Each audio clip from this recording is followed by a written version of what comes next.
Good morning class.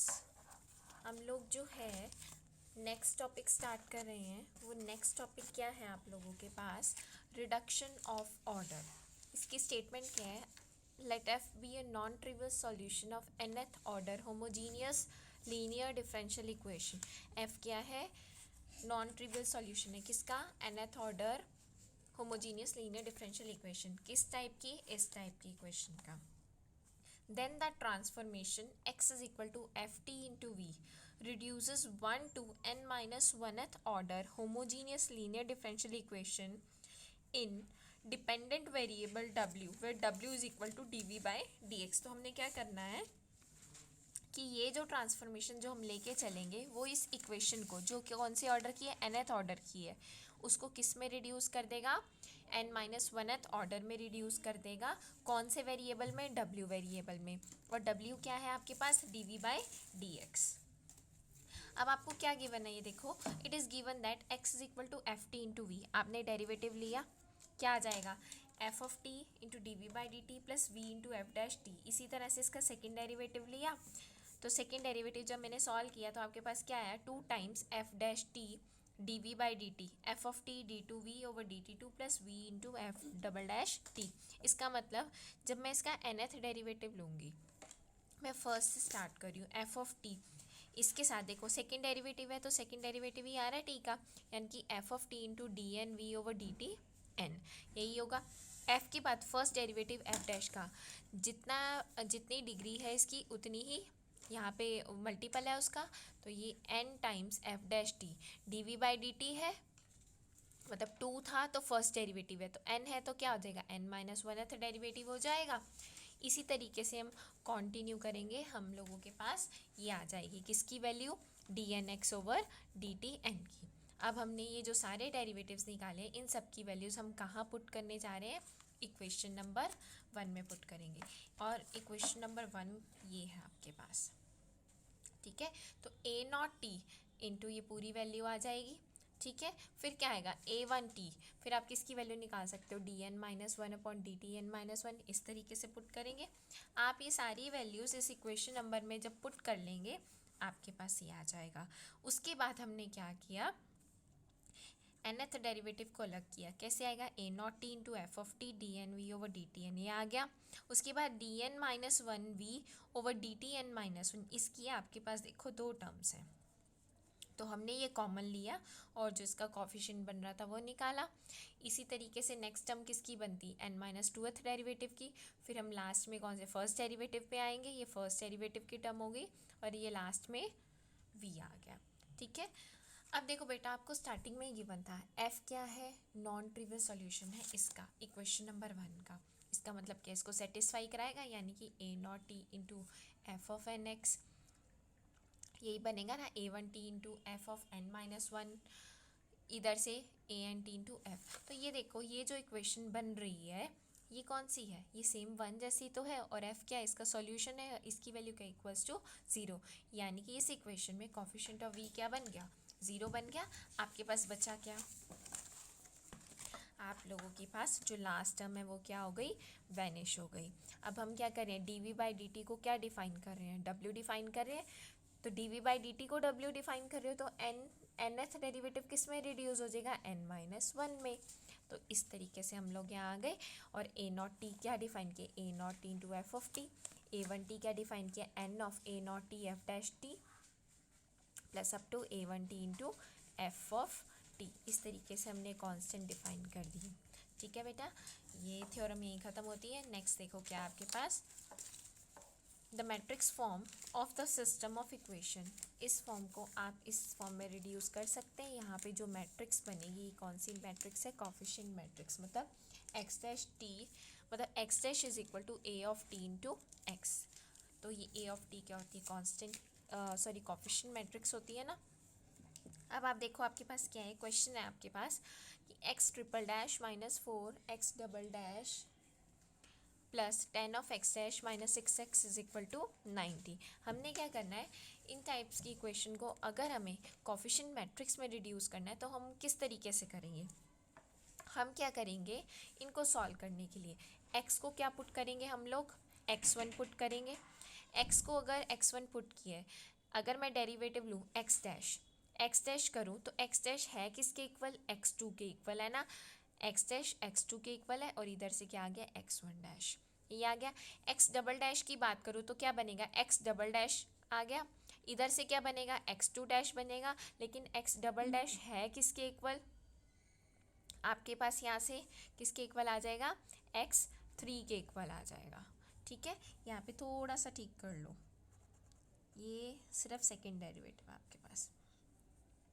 ऐसे ही अगर x triple dash की बात करूँ, एक्स ट्रिपल डैश को अगर मैं x4 डिफाइन कर दूँ तो यहाँ से एक्स ट्रिपल डैश किसके इक्वल आ जाएगा, x3 डैश के इक्वल, और किसके इक्वल आ जाएगा, x4 के इक्वल आ जाएगा।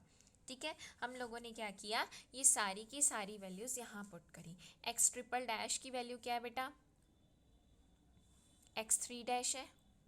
ठीक है, इस तरीके से रिड्यूस कर रहे हैं। ये देखो आपके पास ये इक्वेशन थी ना, x triple dash minus 4x double dash plus 10x dash minus 6x is equal to 90।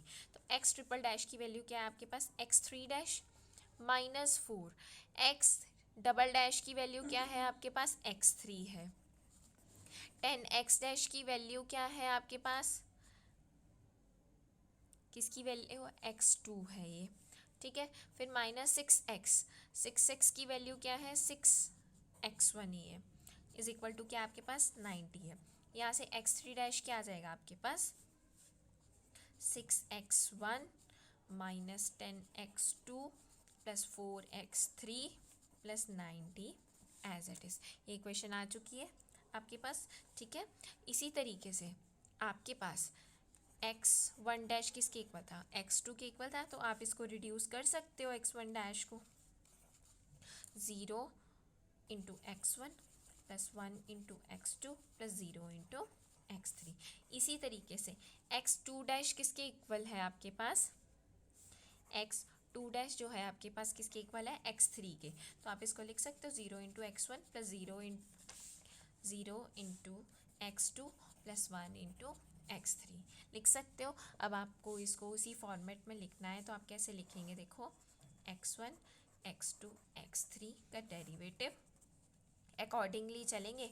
Coefficient matrix पहले x1 के लिए देखो क्या है, 0 1 0, x2 डैश के लिए क्या है 0 0 1, और x3 डैश के लिए क्या है 6 माइनस 10 एंड 4। अब आप पूछेंगे 90 के लिए क्या करना है, अभी बताती हूँ। मल्टीप्लिकेशन में क्या आएगी आपके पास, यही मैट्रिक्स आएगी, प्लस क्या हो जाएगा 0 0 90, ये आएगा आपके पास। ठीक है, नेक्स्ट क्वेश्चन देखो बेटा, क्या आपके पास u double dash plus 3v dash plus 4u plus 5v is equal to 60, v double dash minus u dash plus 4u plus v is equal to cos t। तो हम लोग क्या कर रहे हैं, इसको दोबारा से सिंप्लीफाई कर रहे हैं।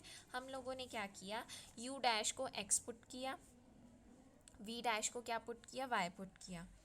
ठीक है, u डैश अगर x है, u डबल डैश क्या हो जाएगा x dash, v double dash क्या हो जाएगा y डैश। इक्वेशन नंबर 1 क्या बनेगी बेटा आपके पास, x डैश, v डैश की जगह क्या लिखेंगे y, बाकी दोनों terms as it is equal to 60। यहाँ से आपने x डैश की वैल्यू निकाल ली।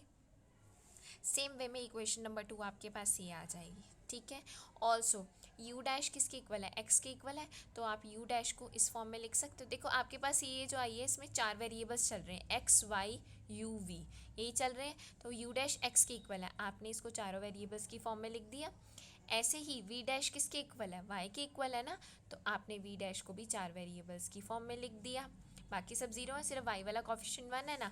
अब आपके पास 4 इक्वेशंस बन चुकी है, u dash, v dash, x dash, y dash, इसी फॉर्मेट में हमने लिख ली, और वेरिएबल्स भी उसी फॉर्मेट में अरेंज कर लिए जिस फॉर्मेट में हमने ये लिखे।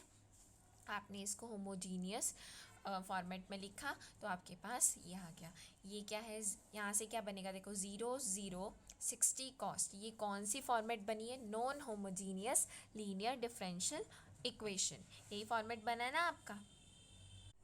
तो the above illustration is important as it enables us to reduce higher order simultaneous equations to a system of equations. Equations. हम सिस्टम ऑफ इक्वेशंस में ये देखो कितनी कॉम्प्लिकेटेड फॉर्म में दी हुई है, आपने क्या किया इसको सिंप्लीफाइड फॉर्म में एक सिस्टम ऑफ इक्वेशंस में आपने क्या कर दिया, इसको एक्सप्रेस कर दिया।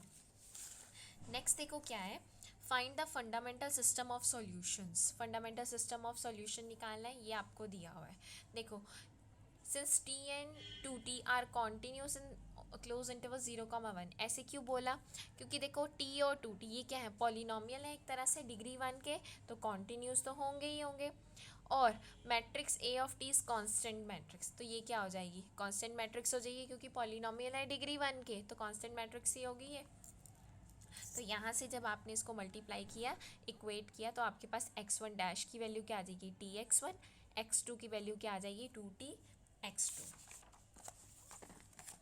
यही आ गया आपके पास। आप x1 डैश को क्या लिख सकते हैं, dx1 upon dt is equal to tx1। आपने इसको अरेंज किया, इंटीग्रेट किया, आप यहाँ तक आ गए। ऐसे ही x2 डैश को आप क्या लिख सकते हैं, dx2 अपॉन dt लिख सकते हैं, अरेंज किया, x2 की वैल्यू आ गई आपके पास। ठीक है, आप x1 और x2 को c1 और c2 की फॉर्म में लिख सकते हैं। तो ये जो वेक्टर स्पेस है सॉल्यूशंस का, इस फॉर्म का होगा, e⁻t²/2 0 0 e⁻t², यही हो जाएगा। अब कोई भी x1 k टाइम्स किसी भी x2 के इक्वल नहीं है, तो जब ऐसी कंडीशन होती है तो जो दो वेक्टर्स बनते हैं वो क्या होते हैं, li होते हैं। यानी कि ये दोनों वेक्टर्स क्या है, li है। यानी कि जो इनका सॉल्यूशन सेट है वो क्या हो गया, फंडामेंटल सेट ऑफ सॉल्यूशंस हो गया। इसी के साथ आपका ये एग्जाम्पल भी ख़त्म होता है। थैंक यू सो मच बच्चा।